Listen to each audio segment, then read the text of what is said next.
So many valuable things that you need to know for catch wrestling. In no particular order, the sit out.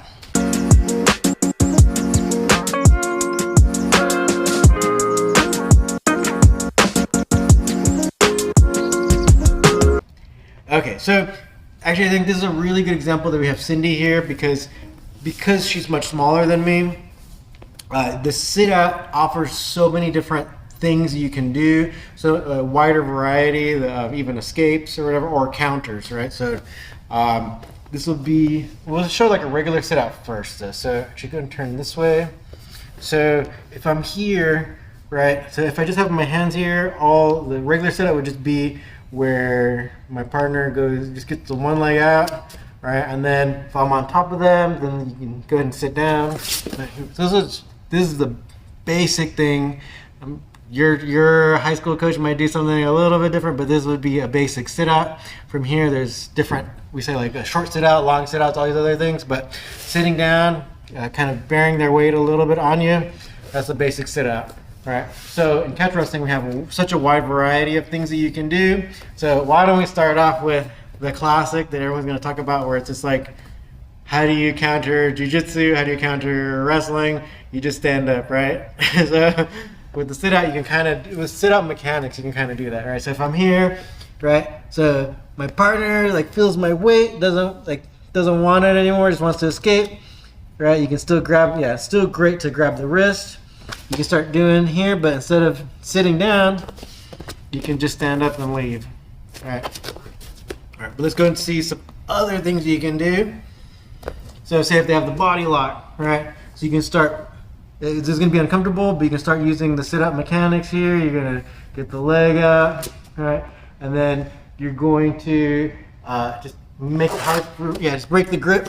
So you're going to get the pelvis going forward until the grip breaks. You can go around, take my back, right? You can also, so we'll do it one more time here. But if my head's on this side, really blocking her way this way, go ahead and break the grip. Yep, go ahead and do the sit up properly there. So you break the grip, then you come out this way, come out underneath, right? And you can start going for that attack on the arm, right? So there's all these different aspects to the sit-outs that, like, you can just stand up, you can counter, get out from underneath, but it's also a little bit more structurally sound. So if you go and sit down, please.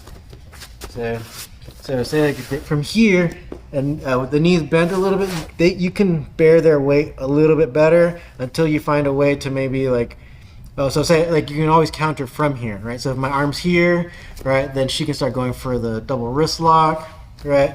Say if my arm's here, right, she can kind of just go with it and then circle out from underneath, right, and then get on my back, right? It's so versatile, as opposed to say like if we're sitting here, right, or quite often say if you're like here in a jiu-jitsu situation, right? No offense to our friends, right? So, but a lot of times, like say if they get broken down, they're not necessarily going to be sitting out, right? And you can start pulling them down to what would be like your standard side control, right? So then now she's bearing a lot more weight in a less structurally sound scenario, right? They might put their frames or whatever, or try a lot of counters, but it's not as like.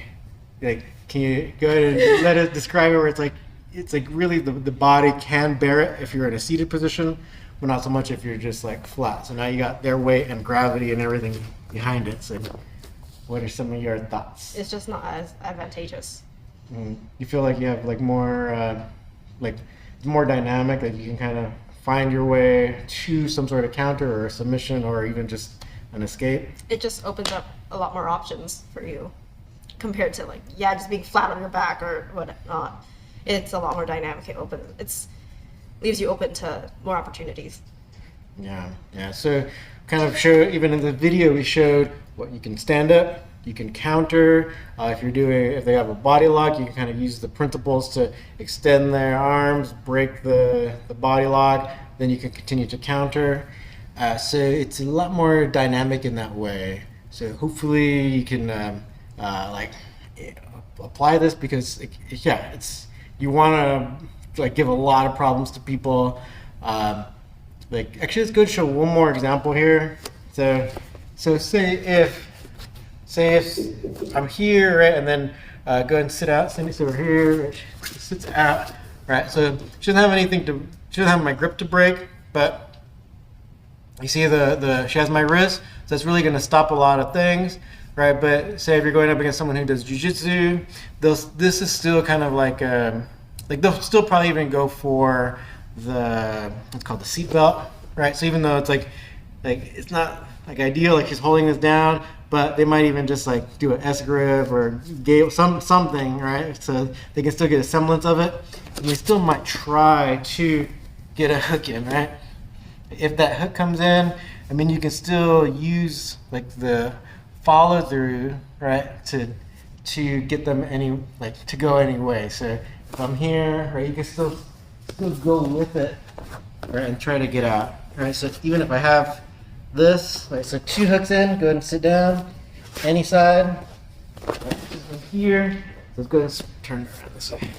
Okay, so from here now, even though I was hooked in, she kind of sat through here, and then now go ahead and do what you know to do. Right, so I got that foot there, right, so you can start going for the toe hold, right, toe holds there. But all these things come from the sit-out kind of dynamics, right? So you can get the one leg out, sit down, you can bear the weight, you can see how they're attacking you, and then you can follow up accordingly. All right, so there's a whole series, so check out the next video, right? Probably in this corner.